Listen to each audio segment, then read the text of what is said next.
different parts of the population living under different sets of laws, all governed by the same state. Apartheid seems to be the name, that was coined in South Africa, and it describes exactly that. Is there another name? I can call it by a different name if people prefer, if it offends people. But I think it's good to offend people. I think people should be offended by the reality, not by the name.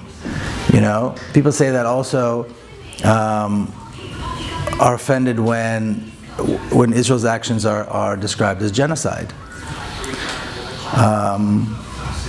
But if you look at the United Nations definition of the crime of genocide, and you compare it to Israeli actions and policies over the last 7 decades, it reads almost identical. It is almost identical.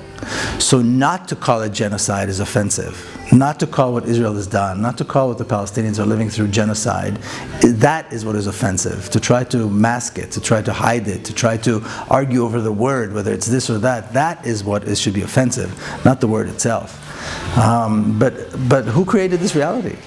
Israel created this reality, the Zionist movement created this reality, Jews around the world support and create this reality, and now they're offended when they're accused with this. I was in Hebron just a week ago, last Friday. There was a big protest there.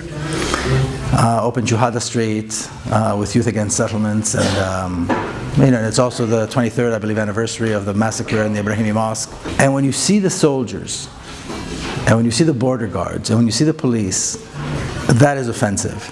And the comparison, when you see these armed guards, some of them in black uniforms, dark uniforms,